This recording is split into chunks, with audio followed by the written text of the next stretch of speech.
Sobre o que essa história nos ensina, e aí até fazendo aqui uma revisão, né, da luta anticapacitista, da cooperação, da equidade de gênero e da inclusão, né, da socialização para não excluir, essa história do Boris é até uma atividade prática que depois você pode fazer na sua turma e eu vou adorar saber como é que foi.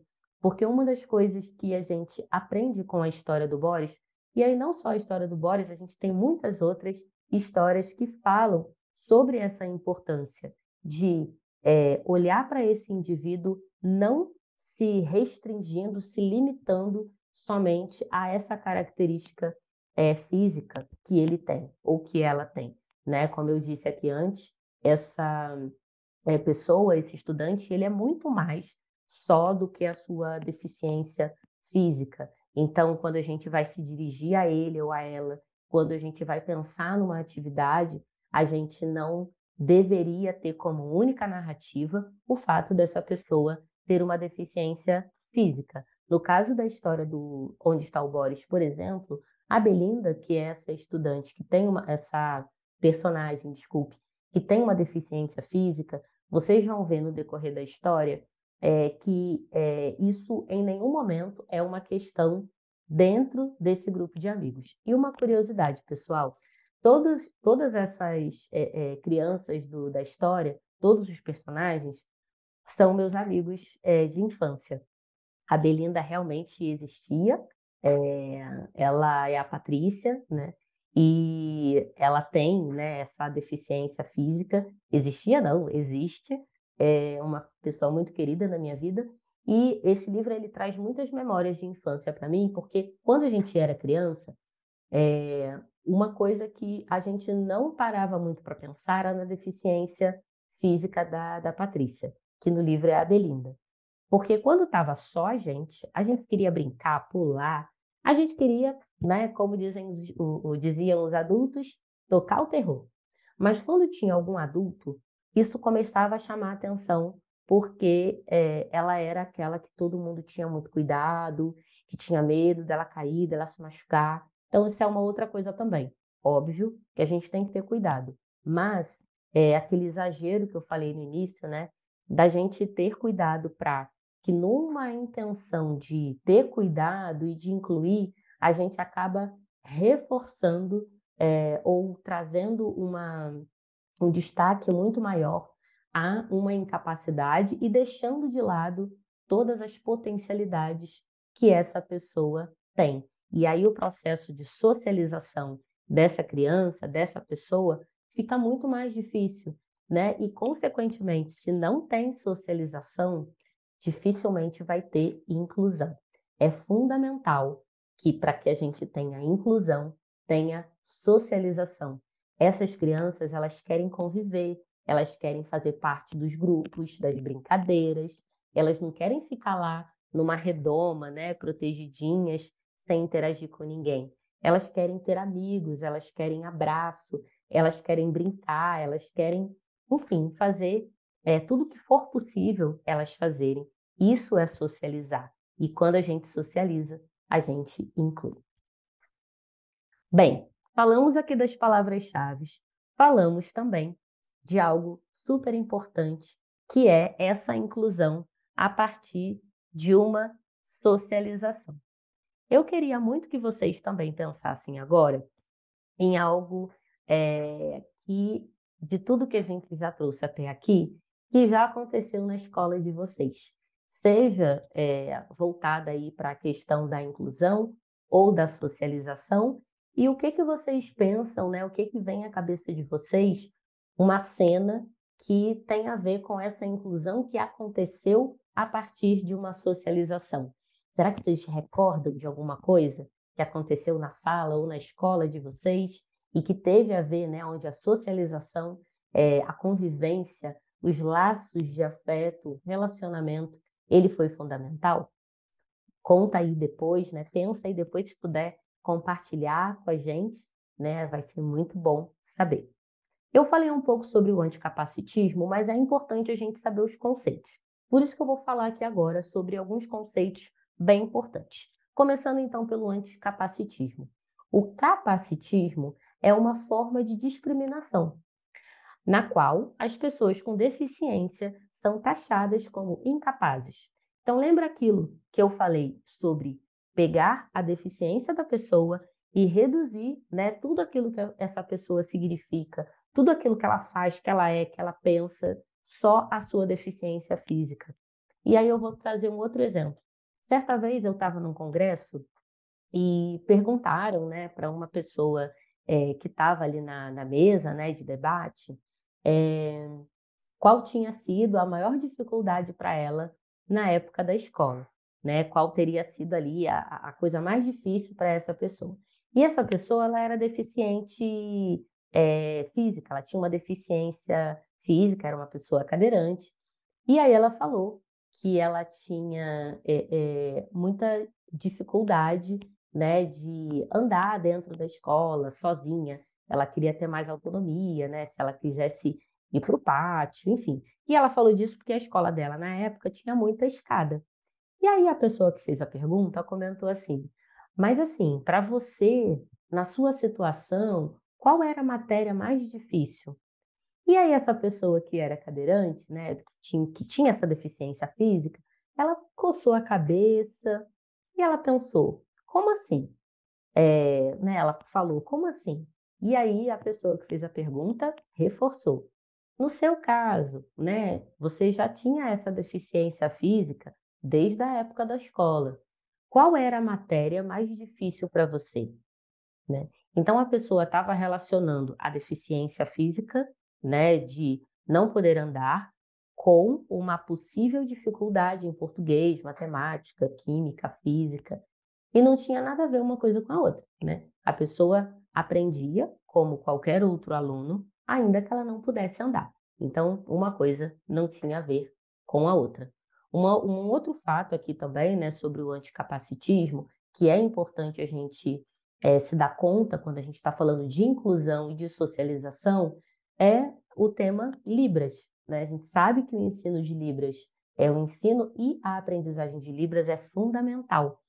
E às vezes a gente só tem um professor na escola que sabe Libras, e geralmente esse professor está na turma né, que tem um aluno ali que, enfim, né, que é surdo. Mas e esse aluno ele vai socializar como? Com os outros alunos e com os outros professores. Então é muito importante que, mesmo que a médio prazo, a escola pense no ensino e na aprendizagem de Libras para a escola como um todo e não só para uma turma. Algo que já é muito dito também é a cooperação, né? O trabalho em cooperação, ele ajuda a gente a perceber e destacar as potencialidades de cada pessoa. Então, ainda que alguém tenha uma inabilidade ou uma dificuldade em alguma questão, essa pessoa tem muitas capacidades e habilidades. Então, o trabalho em cooperação, ele é muito importante e fundamental. A equidade de gênero, que eu também vou fazer questão aqui de ler o conceito, a equidade de gênero é a promoção de um tratamento justo entre homens e mulheres, meninos e meninas, de acordo com as suas necessidades. Então, não tem nada a ver em ter, né, uma coisa de igual, né? Ah, agora, como muitas vezes eu já ouvi, querem transformar os meninos em meninas, as meninas em meninos. Somos educadores, seres críticos e pensantes, e temos que ter muito cuidado para não cair em fake news, em tantas baboseiras que muitas vezes são ditas por aí. Isso é muito importante. E aqui, algo muito importante também é a inclusão. E aí eu trouxe aqui um quadro que ajuda muito a gente a perceber a diferença entre exclusão, segregação, integração e inclusão. Tem uma expressão muito importante, né, que nos ajuda a pensar na importância da inclusão, que é quando a gente convida alguém para uma festa, e essa pessoa vai para a festa e fica lá, sentadinha, né? Ela até come, bebe, interage. Mas outra coisa é chamar essa pessoa para a festa e pedir para essa pessoa, né, ou fazer com que essa pessoa participe da organização da festa, né? Ajude ali servindo, organizando algumas coisas. Pergunta para essa pessoa qual é a opinião dela em relação ali à ornamentação da festa, chama essa pessoa para dançar na hora da música. Isso, de fato, é integrar essa pessoa. Ela não só vai estar ali como alguém que só foi convidado, né? Ela vai estar realmente participando dos grupos, das rodinhas de conversa. Ela não vai se sentir isolada, ainda que pareça que ela faz parte do grupo. Quando ela realmente se integra, ela consegue construir laços e ela consegue construir diálogos, e isso é muito importante, porque é justamente a socialização acontecendo para que o resultado seja a inclusão. Ações que podem nos ajudar nesse processo. 1. Criação de espaço para escuta ativa dos alunos. É algo que eu trouxe também, né? Será que a gente participa realmente nesse processo de escuta? Ou será que a gente ainda pensa que nós, educadores adultos, somos os donos e as donas da razão e é a gente que vai saber construir sozinhos a solução para uma escola que inclui? Será que quando a gente está falando, por exemplo, de racismo, de gordofobia e de tantos outros problemas que acontecem sim dentro da escola, será que o processo de escuta ele acontece? Será que os nossos alunos negros, as nossas alunas negras, os nossos alunos que sofrem bullying, gordofobia, será que eles são ouvidos? E aí aqui não é só ouvir para, enfim, dar ali uma palavra de consolo, dizer que vai ficar tudo bem, e sim mostrar para esse estudante que vai acontecer uma ação. O que que a escola vai fazer efetivamente? E o que que a escola está fazendo para que essas coisas que acontecem, porque toda escola, aliás, como um território de socialização, não está livre de conflitos. Então, como que esses conflitos hoje são evidenciados na sua escola? Ponto número 2, a realização de rodas de conversa sobre diversidade. Um tema fundamental e que pode acontecer desde ali, né, de uma roda de conversa que acontece a partir da leitura de um livro, a partir de um relato, né, de algum participante dessa roda. São muitas coisas que podem acontecer para que esses assuntos venham à tona. 3. Promoção de acessibilidade, algo básico, né? Sua escola tem acessibilidade? Se não tem, como que está essa construção junto com a direção? Quem é da direção da escola está levando isso, né, a sério? Existe, né, um movimento para que a escola esteja acessível, seja do ponto de vista visual, seja do ponto de vista da estrutura física, como que isso está acontecendo dentro da escola? Quando a escola pensa numa atividade externa, acessibilidade é algo que realmente é levado em consideração? 4. Realização de dinâmicas que trabalhem a empatia, o respeito, a cooperação. Isso também é muito importante. E o ponto número 5, escolha de materiais educativos adequados. Então, aqui a gente está falando da questão da acessibilidade, mas também da diversidade, da representatividade e da pluralidade. Como é a biblioteca da sua escola? Quem são os personagens dos livros? Eles são diversos? São plurais?